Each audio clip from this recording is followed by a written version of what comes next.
Hello students, मैं वैभव अपने channel निबेड़ knob में आपका स्वागत करता हूं।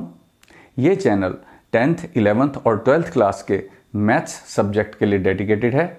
अगर आपको मेरा काम पसंद आए तो प्लीज़ वीडियोस को शेयर कीजिए, क्योंकि मेरा मोट्टो ही है क्वालिटी एजुकेशन सबका अधिकार। और अगर आप पूरा सिलेबस कवर करना चाहते हैं तो आप मेरे चैनल को सब्सक्राइब करके प्लेलिस्ट में जाके चैप्टर वाइज, क्लास वाइज सारे वीडियोज़ की प्लेलिस्ट चेक कर सकते हैं। और अब तो आप निबेड़ नॉब को इंस्टाग्राम पे भी फॉलो कर सकते हैं। तो चलिए आज का लेक्चर शुरू करें। स्टूडेंट्स, आज हम कंटिन्यूटी एंड डिफरेंशिएबिलिटी चैप्टर जो है उसमें रोल्स थ्योरम करेंगे।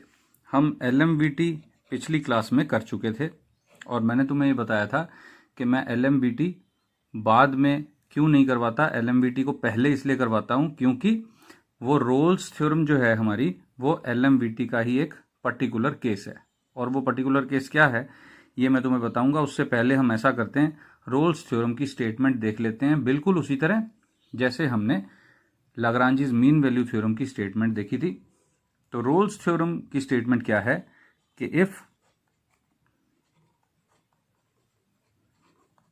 A function f is defined in a to b closed interval and first हमारी जो कंडीशन है वो क्या है, f is continuous in closed interval ab. Second condition is f is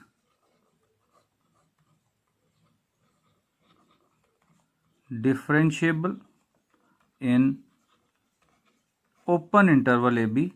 And third condition is f of a is equal to f of b. तो ये Rolle's theorem क्या कहती है कि हमारे पास एक फंक्शन है f जो कि closed interval a to b पे डिफाइंड है। इसका मतलब ये हुआ कि फंक्शन f जो है उसकी डोमेन का ये इंटरवल एक हिस्सा है और वो डिफाइंड भी है, साथ ही वो कंटिन्यूस भी है इस इंटरवल पे और डिफरेंशिएबल है इसी ओपन इंटरवल पर। क्योंकि हम जानते हैं स्टूडेंट्स कि हो सकता है कि फंक्शन डिफरेंशिएबल ना हो या हो सकता है कंटिन्यूस ना हो, चाहे वो डिफाइंड हो लेकिन फिर भी वो हो सकता है कि कंटिन्यूस या डिफरेंशिएबल ना हो।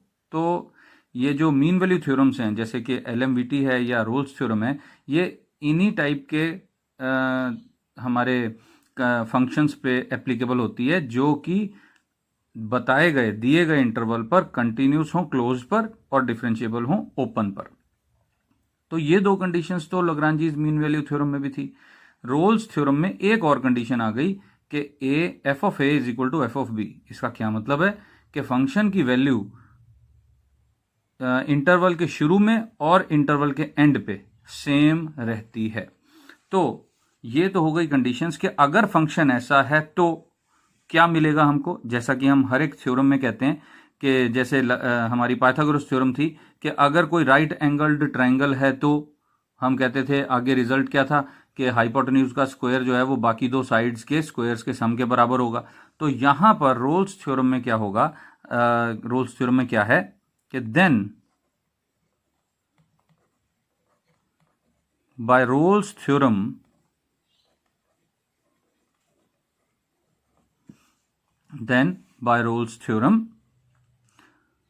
there exists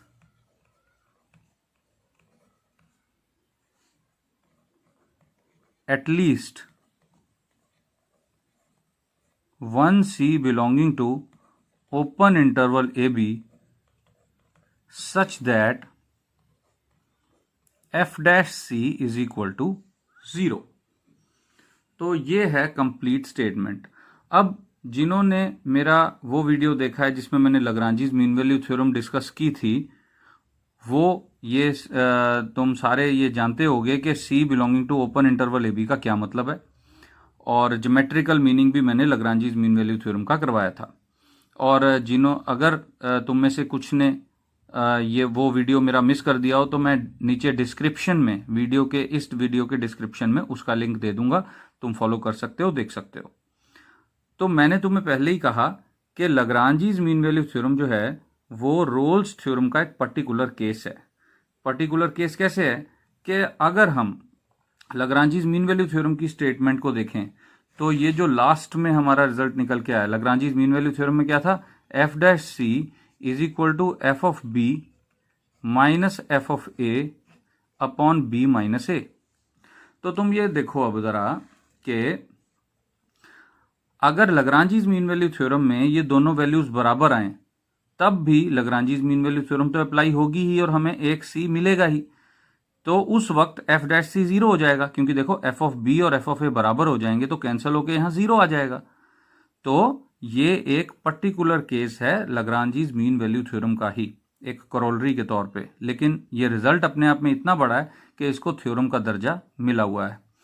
तो यहां पे एक बार फिर हम देख लेते हैं कि रोल्स थ्योरम क्या है। रोल्स थ्योरम है कि अगर एक फंक्शन एफ डिफाइंड है किसी क्लोज्ड इंटरवल पे, यानी कि ये क्लोज्ड इंटरवल फंक्शन एफ की डोमेन का एक हिस्सा है और फंक्शन इसी इंटरवल पर कंटिन्यूस है और इसी ओपन इंटरवल पर डिफरेंशिएबल है और साथ ही एंड पॉइंट्स पे इंटरवल के फंक्शन की वैल्यू सेम रहती है, तो हमें इस इंटरवल में एक पॉइंट ऐसा, कम से कम एक पॉइंट, एटलीस्ट वन, यानी कि कम से कम एक पॉइंट ऐसा मिल जाएगा ए और बी के बीच में, ना ए ना बी, ओपन इंटरवल है ना, ए और बी के बीच में एक ऐसा पॉइंट मिल जाएगा जिस पर फंक्शन के डेरिवेटिव की वैल्यू जीरो होगी। तो ये स्टेटमेंट अगर तुम याद कर लोगे तो आधा क्वेश्चन तो वहीं सॉल्व हो जाएगा। अब हम इसकी ज्योमेट्रिकल एस्पेक्ट पे आते हैं कि एक्चुअली ये सब कुछ जो हमें कहा गया है वो अगर हम ज्योमेट्रिकली समझना चाहें तो कैसे समझें। तो ऐसा करते हैं, एक कर्व ड्रॉ करके देखते हैं जो कि दिए गए हमारे जो कंडीशंस हैं वो उस पर खरी उतरती हो। अब मैं रफली बना रहा हूँ स्टूडेंट्स, तो ये Y axis X axis exactly perpendicular नहीं बन पाई, उसके लिए मुझे माफ़ करना। तो बात समझने की क्या है यहाँ पर कि हमें कहा गया कि ये ए है, मान लो ये बी है और फंक्शन की वैल्यू दोनों जगह सेम रहती है। पहली बात तो ये मैंने सेम मान ली, देखो ये सेम वैल्यू फंक्शन पे हमारी रह रही है। ठीक है स्टूडेंट्स, ये और ये। अब इन दो पॉइंट्स के बीच में फंक्शन की जो कर्व है वो कंटिन्यूस भी है और वो डिफरेंशिएबल भी है, तो वो ऐसी हो सकती है, ऐसे होके वापस यहां मुड़ जाएगी। इसके आगे वो कहां जा रही है हम ये नहीं देखना चाह रहे, हम तो इसी इंटरवल के अंदर बात कर रहे हैं।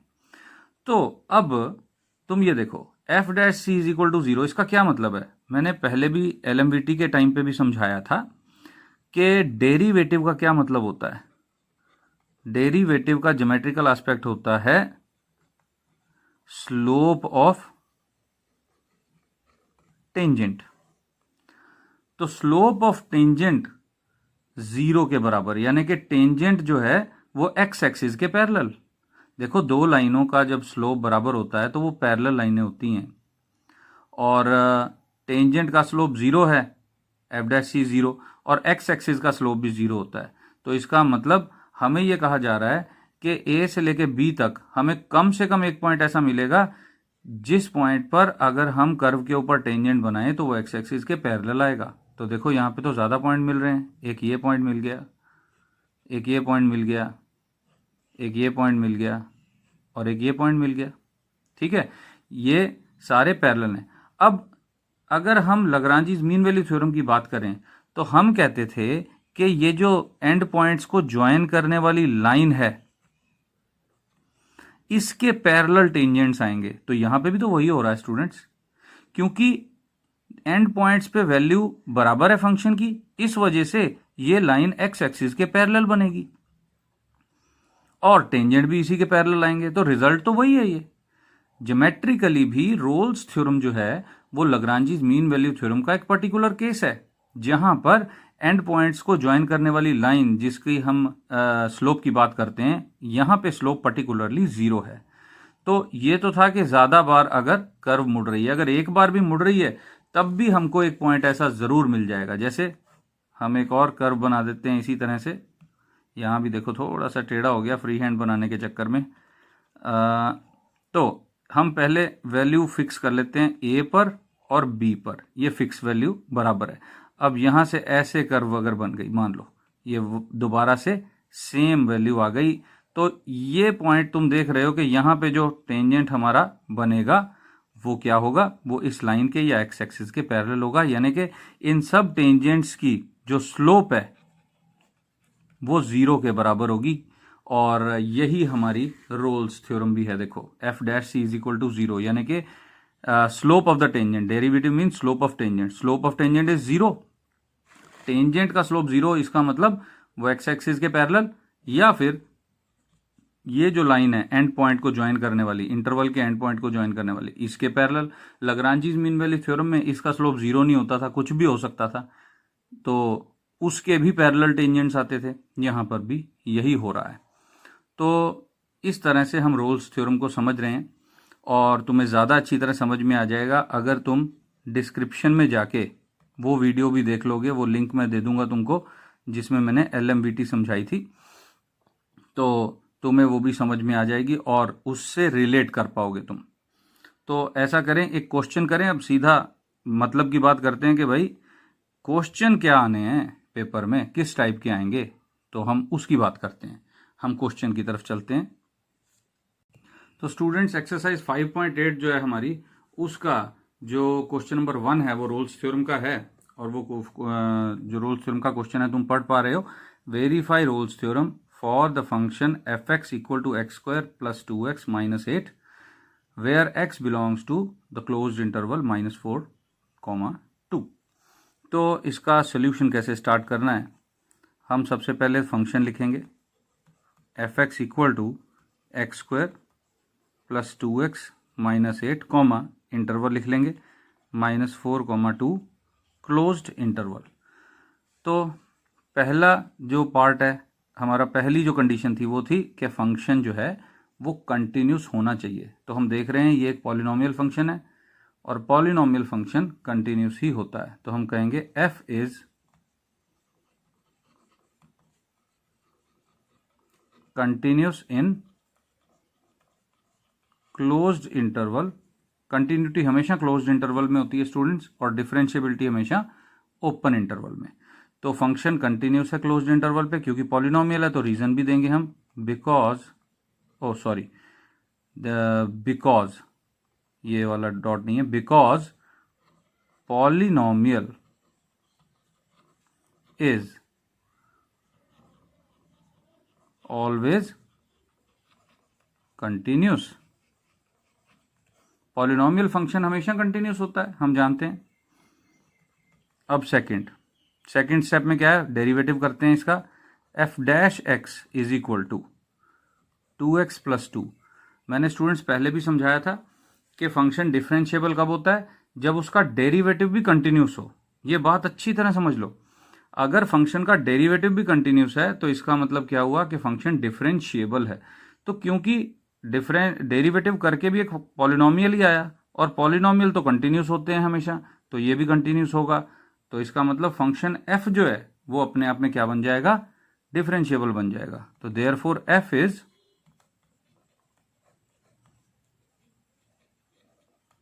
डिफरेंशिएबल इन कौन सा इंटरवल, -4, 2 ओपन इंटरवल। ये याद रखना है स्टूडेंट्स, इस पे भी कई बार नंबर कट जाते हैं। तो ये हो गया हमारा कि फंक्शन f जो है वो डिफरेंशिएबल है।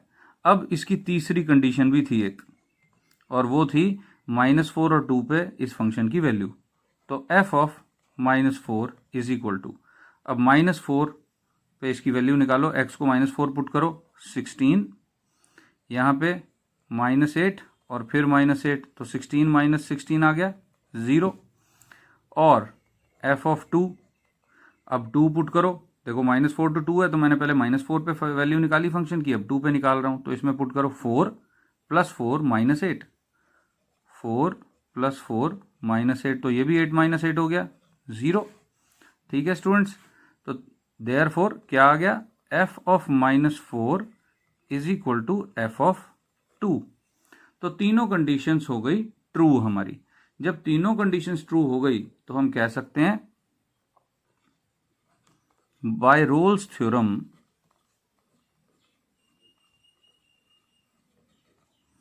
there exists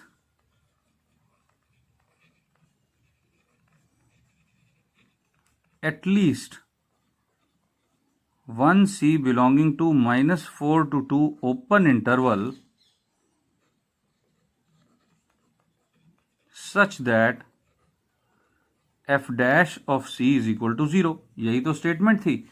अब देखो f डैश x हमने यहां निकाला हुआ है, ये x था यहां पे, तो यहां भी x आ गया। अब यहां पे c है तो यहां पे भी c पुट कर देंगे, which implies 2c plus 2 is equal to 0। यहां से क्या आ गया, 2c is equal to -2 means c is equal to -1। तो वेरिफिकेशन क्या करनी है, वेरीफाई ये करना है स्टूडेंट्स के c की जो वैल्यू आई है वो दिए गए इंटरवल के बीच में ही है।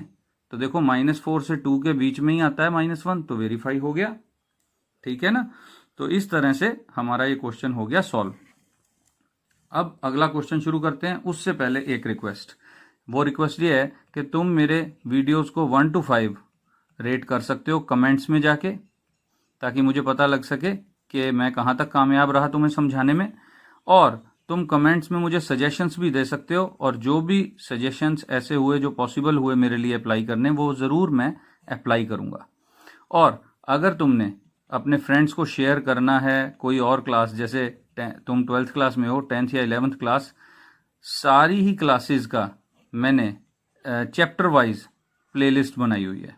और वो प्लेलिस्ट तुम्हें कब दिखेगी, जब तुम मेरे चैनल को सब्सक्राइब कर लोगे। मेरे चैनल को सब्सक्राइब करके अगर तुम मेरी प्लेलिस्ट चेक करोगे तो तीनों ही क्लासेस के हर चैप्टर की अलग अलग प्लेलिस्ट तुम्हें मिल जाएगी। वहां से कोई भी वीडियो लोकेट करना बहुत आसान हो जाएगा students.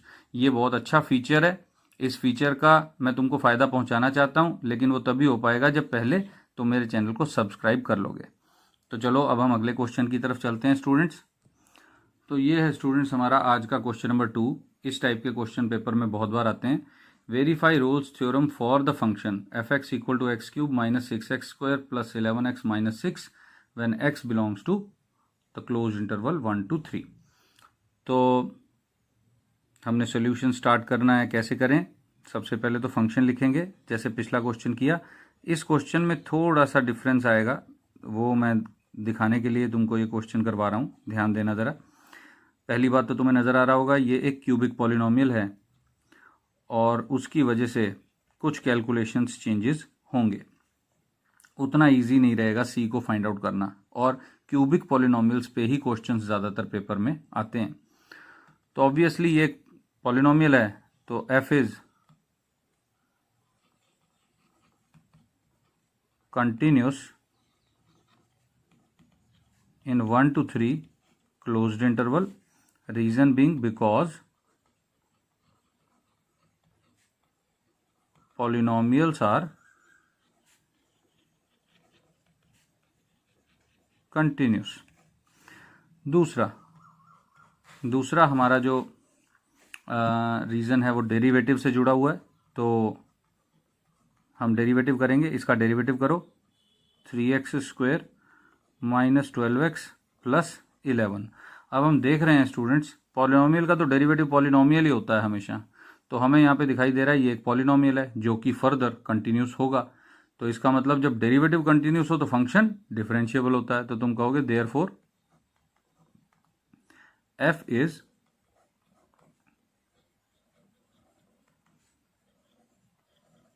Differentiable in 1 to 3 open interval. अब तीसरी कंडीशन, f ऑफ 1, फंक्शन में हम x को 1 पुट करेंगे, तो 1 माइनस 6 प्लस 11 माइनस 6। तो देखो माइनस 6 दोनों जोड़ के -12 बन रहा है, और 1 प्लस 11 भी 12 बन रहा है, 0 आ गया। और f ऑफ 3, यानी कि हम फंक्शन में क्या पुट करेंगे, 3 पुट करेंगे, तो 27 x का क्यूब माइनस यहाँ पे 9 इंटू 6 हो जाएगा यानी -54। फिर यहाँ 11 इंटू 3 प्लस 33 और माइनस का ये 6। तो ये भी कैलकुलेट करके स्टूडेंट्स 0 ही आएगा। अब तुम्हें देखो एक बात मैं क्लियर कर दूं, देखो दोनों इक्वल आ गए तो मैं लिख देता हूँ, चलो पहले मैं यही स्टेप कर लूँ कि दोनों एंड पॉइंट्स पे इंटरवल के एंड पॉइंट्स पे फंक्शन की वैल्यू बराबर है। यहाँ पे एक बात मैंने क्लियर करनी है स्टूडेंट्स, बहुत ज़रूरी। बाई चांस तुमको दोनों क्वेश्चन मैंने ऐसे कराए हैं जहाँ पर ये जो दोनों वैल्यूज़ हैं ये ज़ीरो ही आ रही हैं। इसका मतलब ये नहीं है कि हमेशा ज़ीरो ही आएगा, बात यह है कि दोनों वैल्यूज़ बराबर रहेंगी। बात को समझना, ये दोनों वैल्यूज़ अगर यहाँ 2 आया तो यहाँ भी 2 आएगा, यहाँ 5 आया तो यहाँ भी 5 आएगा, इस तरह से। ऐसा नहीं है कि यहाँ पे हमेशा ज़ीरो आता है, बस ये ध्यान रखना। ऐसा ना हो कि तुम्हारा यहाँ पे नॉन ज़ीरो आ जाए तो तुमको लगे कि ये तो गलत हो गया। गलत नहीं, बस कंडीशन ये कंडीशन हमें देखनी है कि दोनों एंड पॉइंट्स पे फंक्शन की वैल्यू बराबर होनी चाहिए, वो कोई भी वैल्यू हो सकती है। तो अब तीनों कंडीशंस ट्रू हो गई तो हम क्या कहेंगे, therefore by Rolle's theorem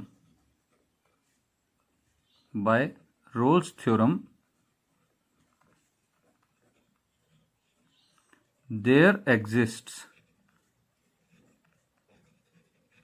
at least one C belonging to the open interval 1,3 such that f dash c is equal to 0। तो देखो f dash c क्या होगा, यहाँ पे x है f dash x, तो यहाँ पे x था, यहाँ पे c है तो इस x की बजाय मैं क्या करूँगा, c लगाऊंगा। तो 3c square minus 12c plus 11 is equal to 0। तो ये बन गई एक क्वाड्रेटिक इक्वेशन, और फैक्टराइजेशन के चक्करों में ना पड़ के हम डायरेक्टली क्वाड्रेटिक फार्मूला इस्तेमाल करते हैं। माइनस फार्मूला में लिख देता हूँ, minus B plus minus under root B square minus 4ac upon 2a, ये तुम्हें याद ही होगा। तो 12 प्लस माइनस अंडर रूट कितना आएगा, पहले तो 12 का स्क्वायर 144 माइनस 4 इंटू ए यानी 4 into 3 12, 12 into 11 132 whole upon 2 into A यानी 6। तो ये आ गया 12 प्लस माइनस अंडर रूट, ये भी 12 आ गया, अंडर रूट 12 अपॉन 6। इसको थोड़ा सिंप्लीफाई कर देते हैं, 12 प्लस माइनस 12 क्या होता है 4 इंटू 3, तो 4 का 2 बाहर आ गया, रूट 3 अंदर रह गया अपॉन 6। यहाँ से 2 कॉमन ले लिया, यहाँ से भी 2 कॉमन आ जाएगा, तो 6 plus minus under root 3 upon 3। हमने क्या किया, 2 कॉमन लेके कैंसिल कर दिया। तो अब हमें कैसे पता चलेगा कि ये दो वैल्यूज़ हैं जो वो दोनों ही इस इंटरवल के बीच में है, या इनमें से कोई एक तो कम से कम आनी चाहिए ना इस इंटरवल के बीच।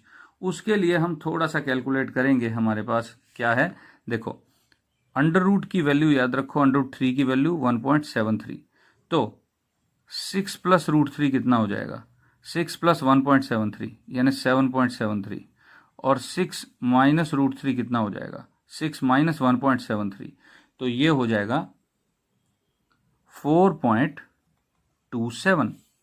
तो ये दोनों वैल्यूज़ क्या हैं, c की दो वैल्यूज़ हैं 7.73/3 और 4.27/3। ये सारा रफ में चल रहा है स्टूडेंट्स।